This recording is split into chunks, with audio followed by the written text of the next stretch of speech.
आप सभी का स्वागत है मेरे इस YouTube चैनल स्टेलर एस्ट्रो में। चलिए आज बात कर लेते हैं एस्ट्रोलॉजी के बारे में और इसमें स्पेसिफिकली कुंडली के बारे में।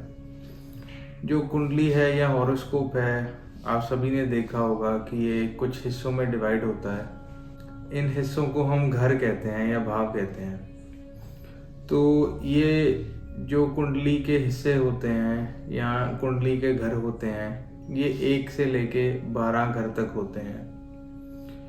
हम आने वाली वीडियोस में और इस वीडियो में भी इन्हीं घरों के बारे में बात करेंगे और जानेंगे कि इनसे प्रेडिक्शंस कैसे होती हैं। तो जब भी हम कुंडली चेक करते हैं, इसमें 2 चीज़ें हम चेक करते हैं कि कौन से प्लैनेट्स कौन से घर में हैं और कौन सी राशि कौन से घर में है।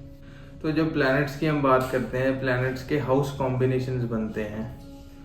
वो बनते कैसे हैं ये हमने पिछली वीडियोस में डिस्कस किया था। जो घरों का मतलब है या उन हाउस कॉम्बिनेशंस का क्या मतलब होता है, आज हम इनके बारे में बात करेंगे। तो चलिए शुरू करते हैं पहले घर से। जो पहला घर होता है, या इसे प्रथम भाव भी कहा जाता है, इसे असेंडेंट कहते हैं और लग्न भी कहते हैं। तो जो पहला घर होता है ये हमें क्या बताता है? ये हमें बताता है हमारे बारे में कि हमारी अपनी सेल्फ कैसी है या हम ओवरऑल हम कैसे हैं। इसके साथ साथ ये बताता है हमारे सिर के बारे में। अगर बॉडी पार्ट्स की बात करें, मेडिकल एस्ट्रोलॉजी नज़र में रखते हुए, सिर के साथ साथ ये हमारा ब्रेन के बारे में भी हमें बताता है। उसके साथ साथ ये हमारे ख्याल या थॉट्स के बारे में भी बताता है, जो पहला घर होता है। एक और इम्पॉर्टेंट चीज़, ये हमारे अहंकार को भी बताता है, जिसे हम ईगो कहते हैं। तो अगर किसी की ईगो चेक करनी हो हमने कुंडली से, हम फर्स्ट हाउस या पहले घर को कंसिडर करते हैं। जो भारतीय ज्योतिष है उसमें पहला घर त्रिकोण का भी हिस्सा होता है। 1, 5 और 9वें घर का ये हिस्सा है, ये त्रिकोण बनाता है। और ये केंद्र का भी हिस्सा होता है। केंद्र का जो कॉम्बिनेशन है वो है 1, 4, 7वें और 10वें घर का। अब इससे हम प्रेडिक्शन कैसे कर सकते हैं पहले घर से?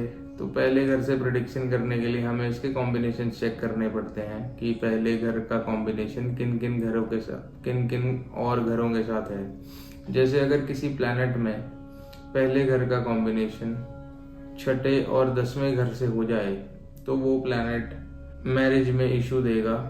अगर वो ही पहला घर 4थे और 10वें भाव के साथ कंबाइन हो जाता है किसी प्लैनेट में, तो वो प्लैनेट हमें हेल्थ इश्यूज देता है। अगर 6, 8, 12 के साथ पहला घर कंबाइन हो जाए तो ये भी हमें हेल्थ इश्यूज दे सकता है। तो आज हमने बात की पहले घर के बारे में और जाना कि इसमें ये क्या रिप्रेजेंट करता है कुंडली में, और कैसे बाकी घरों के साथ अगर ये कॉम्बिनेशन बनाता है किसी प्लैनेट के अंदर तो उसका क्या प्रभाव होता है हमारी ज़िंदगी में, और हम उसे कैसे प्रेडिक्शंस में यूज़ करते हैं। अगर आपको ये वीडियो अच्छी लगी हो तो इसे लाइक कीजिए और बाकी घरों के बारे में जानने के लिए आने वाली वीडियोस देखिए और मेरे चैनल को सब्सक्राइब कीजिए।